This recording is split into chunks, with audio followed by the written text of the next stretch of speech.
So this FTX thing was all what you would call shit coins. 100%. So these are all cryptocurrencies that just exist on someone's imagination. They made it up. They just made it up, and they could create as many as they want.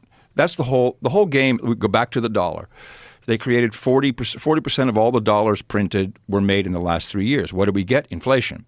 Bitcoin will be 21 million. That's it. And we won't mint the 21st million Bitcoin until 150 years from now. We'll all be dead. So explain to me these crypto shit coins. Like, so anybody can just decide that they're going to start a coin, and then if it gets popular and people are willing to buy it, then it becomes valuable. And then you could also have not just coins, but you could also have, like, what was the other thing that they have, Jamie? But there's coins and but there's also like, what's that other shit? A token. Same thing. It's the same thing. It's the same thing. But the token's not as regulated? No. Oh, well, okay. Isn't a token? Hold on. Interchangeable words sometimes. Oh my God, I hate everybody. Hold on. There's something else. There's one other thing. So there's token and coin is the same thing. There's something called a stable coin, and this is kind of where it started to go wrong. The stable coin is a token that is supposed to be equal to the U.S. dollar. So one Terra, which went bankrupt famously, one USDC, all these different stable coins, and they are used to transact at a dollar value. Wow.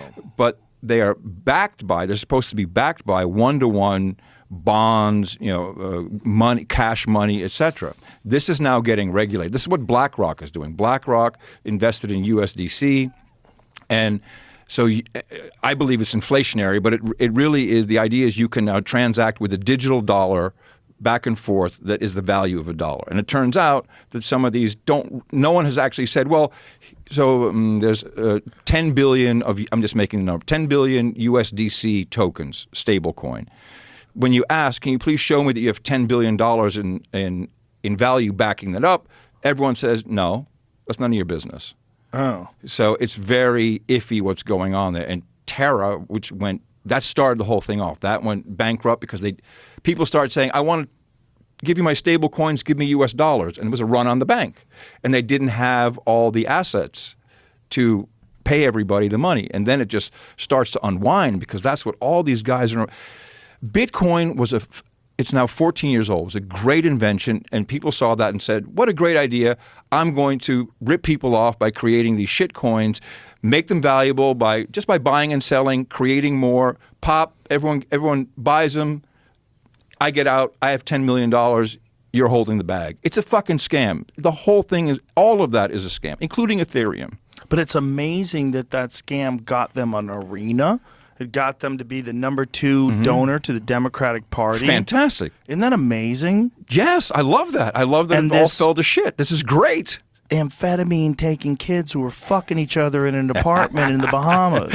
Lovely. Wild. I know. Wild shit, man. But with adult supervision, because these kids are connected to the SEC, Gary Gensler, high-end people in government. Do you think it was a money laundering thing that just went sideways? Yeah, I think these kids were abused. I think they were abused by literally their parents in Sam Bankman-Fried's case, because his mom has this huge, what do you call it? Right, but in her defense, don't you think that she probably believed her son was pulling it off to this extraordinary level of success, and he would continue and become the next Elon Musk? Like, maybe she didn't understand it. But she did have the super PAC where the money was flowing through. So she was definitely benefiting. Yeah, definitely benefiting. But I have a feeling that dude would have been rocking that fucking scheme. I don't think he's that smart. I think he's pretty dumb, actually. I think it certainly helped that he was donating money and greasing all the right palms, which, by the way, is illegal if it's just bribing people. But you can donate. Did you know that you could donate, Adam? Yes, you can. You can. And if you donate, money, you're a good person. Yes. You're a good person because you're trying to make things right. But if you pay off politicians, you give them a brown bag filled with cash, that's not good. Because then you could influence the way they vote. I would say Ukraine is at the center of all this. Ukraine is at the center. When I was growing up in Europe, if you wanted drugs, hookers, or someone killed, Ukraine was the place to go. Oh, boy. And everybody knew it. Oh, no. And in 2014, the United States created a coup. It's universally recognized. You know, Victoria Nuland, fuck the EU. They put a government in place with people that were predetermined as phone calls, as evidence of this taking place. Victoria Nuland is evidence of this happening. And, you know, no doubt our current president with his son and all was always involved in fucking corruption. Just corruption. And there's so much running through that country. Well, that's a lot of Russian disinformation. And I don't know if you've ever been on Facebook, but that stuff is not tolerated, nor is it easily shared. I know. And I think that this episode should not air anywhere. This should be deplatformed because Curry's nuts. It's so fascinating that that's a controversial viewpoint.